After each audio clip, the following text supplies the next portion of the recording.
Hello everyone, most welcome to join this session. आज का session पर्यावरण और पारिस्थितिकी विज्ञान से रिलेटेड टॉप 20 एमसीक्यू पे आधारित है। इसमें 10 एमसीक्यू अटेम्प्ट करेंगे, 5 मैं आपसे कंक्लूड करके क्लियर करूँगा। 5 आपसे क्वेश्चन पूछे जाएंगे जिससे आप खुद कुछ मेहनत करें। ठीक है, इस प्रकार से ये 20 एमसीक्यू का सेशन होने वाला है। तो चलिए सेशन स्टार्ट करते हैं। यह इस सीरीज़ का 9वां सेशन है। इसके पहले भी हम 8 सेशन कंप्लीट कर चुके हैं। ये एक अंडरस्टैंडिंग सेशन है, इसमें लैंग्वेज बहुत ज़्यादा मैटर नहीं करता। जहाँ पे वर्ड इंग्लिश हिंदी के होंगे तो उनको हम बाइलिंगुअली बताएंगे। ठीक है, चलिए क्वेश्चन स्टार्ट करते हैं। तो आज का फर्स्ट क्वेश्चन है, जैव विविधता हॉटस्पॉट के रूप में घोषित होने के लक्षण क्या हैं। बहुत इंपॉर्टेंट क्वेश्चन है। अगर कोई भी लोकेशन को बायोडाइवर्सिटी हॉटस्पॉट के रूप में अगर घोषित करना है तो उस क्षेत्र में क्या होना चाहिए। ठीक है, एक है इस क्षेत्र में कम से कम 0.5% या विनाशकारी पौधों की 1500 प्रजातियों को स्थानिक प्रजातियों के रूप में होना चाहिए। ठीक है, दूसरा है इस क्षेत्र को अपनी प्राथमिक वनस्पति का कम से कम 70% हिस्सा नष्ट मतलब हो जाना चाहिए पहले से। ठीक है, उसी क्षेत्र को हम क्या डिक्लेयर कर सकते हैं एक हॉटस्पॉट के रूप में। तो इसका सही जवाब क्या है, जैसे यहाँ पे 0.5% की जो बात की जा रही है, मतलब क्या है ये, अगर किसी भी क्षेत्र में कम से कम 0.5% या विनाशकारी पौधों की 1500 प्रजातियों को स्थानिक प्रजातियों के रूप में, जैसे जो संकटग्रस्त होती हैं, ये विनाशकारी का मतलब यहाँ पे ये है। ठीक है, जैसे ये कोई लोकेशन है, यहाँ पे एटलीस्ट 1500 पौधों की प्रजातियाँ होनी चाहिए जो संकटग्रस्त स्टेज में हो। ठीक है, यहाँ हिंदी में थोड़ा सा मिस्टेक लग रहा है। तो 0.5% बोलें पूरे विश्व का, या तो फिर 1500 प्रजातियों को। तो फर्स्ट स्टेटमेंट सही है। जैव विविधता एक हॉटस्पॉट डिक्लेयर करने के लिए उस लोकेशन के लिए जो कंडीशन है, ठीक है, वो पहला सही है। दूसरा, इस क्षेत्र को अपनी प्राथमिक वनस्पति का कम से कम 70% हिस्सा नष्ट हो जाना चाहिए, ये भी सही है। ठीक है, तो दोनों कंडीशन सही हैं किसी भी लोकेशन को एक हॉटस्पॉट डिक्लेयर करने के लिए। तो क्वेश्चन नंबर 80 का राइट आंसर क्या हो जाता है, ऑप्शन नंबर सी, दोनों। ठीक है, चलिए क्वेश्चन नंबर 81 देखिए ध्यान से। पूछ रहा है वर्ल्ड वेटलैंड डे की शुरुआत कब हुई थी। ए है 1968, बी है 1970, सी है 1971, डी है 1975। यानी कि 1968, 1970, 1971, 1975। इसका सही जवाब क्या होगा बताइए। इसका करेक्ट आंसर होगा option number C, 1971। World wetland day हर साल किस डेट को मनाया जाता है बताइए। आपसे क्वेश्चन है, फिर भी मैं रिप्लाई कर रहा हूँ। 2 फरवरी। वेटलैंड एक्चुअल में होता क्या है, जैसे मान लीजिए मैं यहाँ पे एक स्केच कर रहा हूँ, इसे आपको रिलेट कर पाएंगे। मान लीजिए ये जंगल वाला हिस्सा है। ठीक है, यहाँ पे एक एरिया है जंगल का। ठीक है, यहाँ से एक नदी बह के जा रही है और यहाँ पे थोड़ा सा गड्ढे टाइप का लोकेशन है। ठीक है, थोड़ा सा डाउन लोकेशन है और इसका सरफेस थोड़ा ऊपर है। यहाँ पे नदी जा रही है, एक लोकेशन क्रिएट करने की कोशिश हो रही है बस। और यहाँ पे क्या है ना कि पानी इकट्ठा होता है, यहाँ पे कुछ छोटे मोटे मतलब नमकीन पौधे हैं। ठीक है ना, जैसे होता है ना मैंग्रोव, जब आप देखेंगे तो मैंग्रोव का ऐसा ही कोई लोकेशन होता है ना।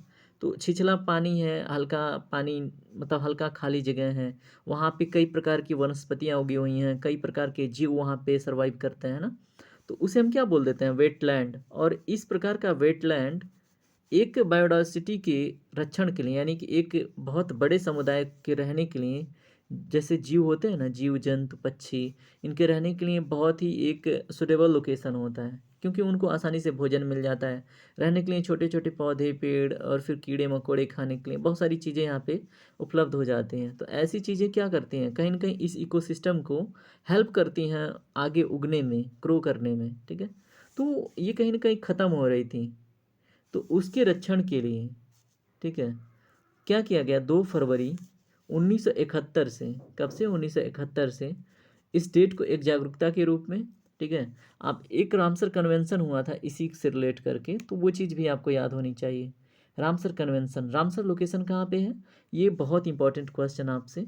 एग्जाम में पूछा जा सकता है, क्योंकि रामसर और जहाँ पे ये है लोकेशन, उस दोनों के बीच में बहुत कॉन्ट्राडिक्टरी है, कोई गेस नहीं कर सकता। लेकिन ये आप खुद कमेंट्स करके हमें बताना, ठीक है। चलो, यहाँ पे आपने ये चीज़ जान ली। तो यहाँ पे क्या है, इसका उद्देश्य जो भी झील वगैरह हैं, तालाबें हैं, इनको बचाना है ना। चलिए अगला क्वेश्चन देखते हैं, क्वेश्चन नंबर 82। जापान की निम्नलिखित दो बीमारियों पर ध्यान दीजिए। 1 है मिनीमाता, 2 है इताई इताई। अब इनमें से बताना है कि इन बीमारियों के फैलने की दो वजहें कौन कौन सी हैं, बताइए। ए है पारा आर्सेनिक, बी है आर्सेनिक पारा, सी है पारा कैडमियम, डी है कैडमियम आर्सेनिक। इसका सही जवाब क्या है, पारा और कैडमियम, ठीक है।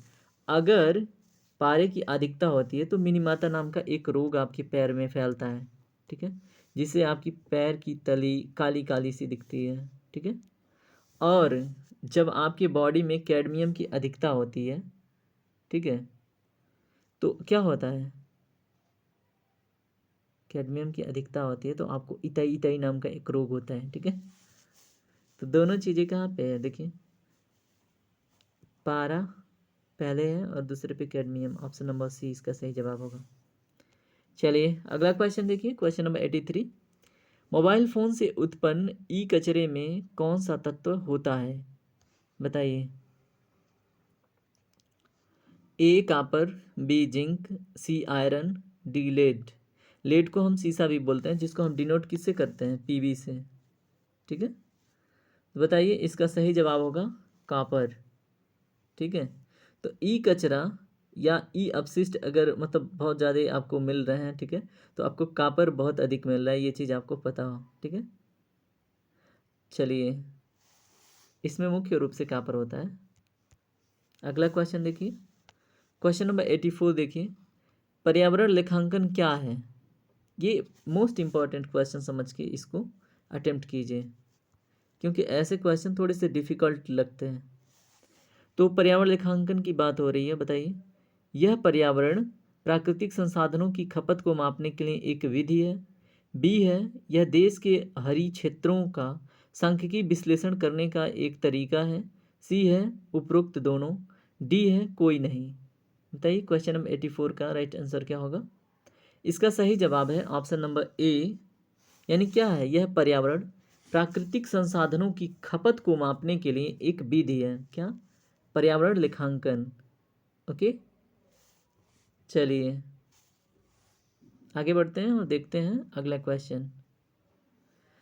क्वेश्चन नंबर 85 देखिए। ओजोन डे मनाने की घोषणा किस प्रोटोकॉल में हुई थी। देखिए एक सेशन में मैंने इसको एज ए होमवर्क दिया था, लेकिन यहाँ पे होमवर्क नहीं देंगे, एज ए रिविजन और फिर आंसर के साथ चलेंगे, ठीक है।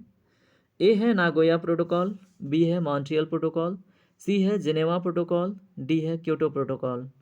इसका सही जवाब क्या होगा, जाहिर सी बात है मॉन्ट्रियल प्रोटोकॉल। Montreal protocol